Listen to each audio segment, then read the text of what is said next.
Welcome to Zone Coverage. We're here at Stewart's TV and Appliance for our weekly look at everything having to do with the Cleveland Browns. I'm Scott Petrak, Browns beat writer for the Chronicle-Telegram, Medina Gazette, and BrownZone.com, and this is Jim Ingraham, our sports columnist. Well, Jim, 12-9 loss in overtime to the Tennessee Titans, and while there were no touchdowns, there were plenty of storylines coming out of this game.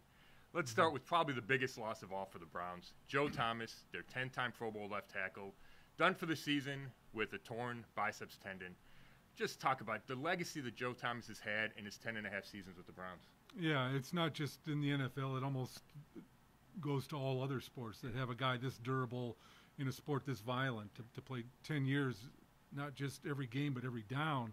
You know, it was a weird moment when he went on the ground. I mean, you looked at him and said, wait a minute, that you never assume it's going to ever be him. And you look down and you see number 73 rolling around on the ground, and you really, it's hard to believe your eyes. And even a couple of the Titans went out and, you know, pat him on the, because it was like a shocking moment for everybody, I think, probably even for Joe, who has no no history of injury, so I'm sure he was shocked. Yeah, I mean, 10,363 snaps, 167 straight starts. It really was. All of a sudden, somebody in the press box says, it's Joe, and I've never seen Joe down like that. And I've covered a ton of Browns games. I don't remember the last time I covered a game where Joe Thomas didn't play left tackle. And I did cover the team for a couple of years beforehand, but I just can't remember because it's been so long. And the thing is, not only for Joe do I feel bad, you feel bad for the organization and the Browns because it's going to be worse on the field. I mean, they're already 0-7. They're going to miss Joe Thomas a ton because not only is he a big-time player, I don't know how they compensate. Spencer Drango will probably get to start at left tackle, but now you have to scheme to protect the left side. For years, you could just forget about who was going to block the blind side of the quarterback because Joe Thomas had it handled, and now Hugh Jackson's got to switch up his scheme, and it's an offense that already struggles to score points. So they're in a world of hurt. Let's go to the quarterback carousel, Jim. We talk about it every week, but again, Hugh Jackson yanks DeShone Kizer midway through the game. It's the second time in third week he's been benched during a game. Are you okay with how Hugh Jackson's handling this quarterback situation? Well, it's very strange. I mean, for a coach that professes his devotion to this quarterback to constantly now, we're in a 3-game stretch here where he's in, he's out, he's in, he's out.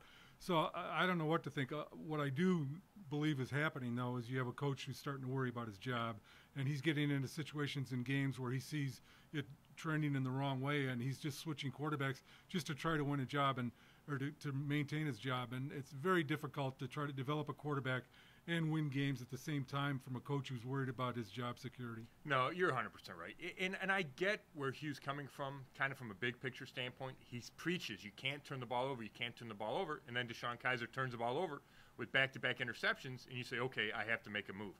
However, that's not the way to develop a quarterback, in my opinion. Hugh would argue with me, but I don't think that's the way to develop a quarterback, especially when he's got potential. And the alternative isn't any better. Cody Kessler's not a better quarterback than DeShone Kizer, and neither is Kevin Hogan. So I would really like to see Hugh Jackson stick with DeShone Kizer for at least a few weeks in a row and see if he can gain any kind of momentum, play himself out of this funk. I'm just not sure Hugh Jackson's going to give him the opportunity to do that. Speaking of DeShone Kizer and Hugh Jackson and quarterbacks, did you have a problem with DeShone Kizer being out till 1:30 Saturday morning? It became a story when Channel 19 played a video that it looked like another bar patron videotaped DeShone Kizer just standing at the bar. I know it's late, but should we make a big deal about this? Well, apparently he didn't break any team rules, and you know there were some other teammates there with him. I think it's a really bad look, though, especially for a rookie quarterback trying to establish himself on a new team as a leader, as a quarterback, the guy you want everyone to follow and to look up to. Those are the kind of things you have to think about when you do something like that.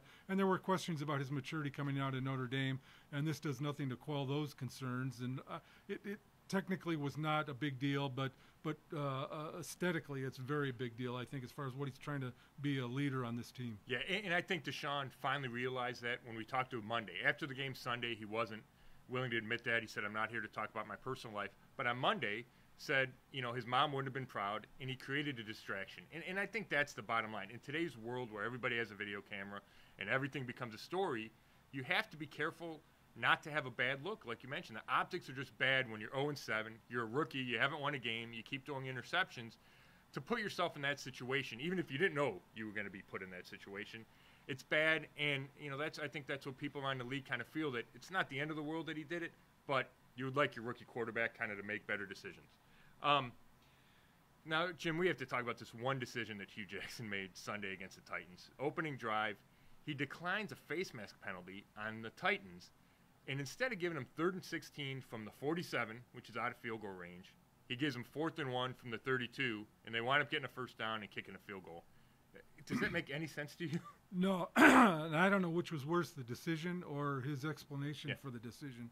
Both of them were wrong-headed, in my opinion. I just don't understand. It wasn't even a chip shot field goal. Right. This was like going to be a kind of a tough kick. So to just decline the chance to move them back 15 yards makes no sense. And I think a lot of his decisions now in the last couple of weeks especially are starting to look a little shaky. I mean, and you wonder if the pressure of what's going on here, they're 0-7. They only won one game last year, and that he's really starting to feel the urge to get a win or to start validating his presence as the head coach. And I think that's something that's going to be there until they get to the end of the season or there's a coaching change. Yeah, and everything gets magnified when you're 0-7 and 1-22, and this is just the latest example. But I can't wrap my head around why he made that move. All right, Jim, normally we'd be talking a bunch about the Browns going to London. First game they're ever going to play out of the country in the regular season. They give up a home game, but it doesn't feel like that big a deal because of all the other stuff going around. But just quickly, are you okay with a home game in London, and do you think they have any chance of upsetting the Minnesota Vikings? Well, they probably have some outside chance. And as far as going to London, I don't know that maybe a lot of fans are that upset about it. I mean, judging by all the empty seats, if there was a season when you probably didn't care that the Browns were going to play a home game somewhere else, it would be this one.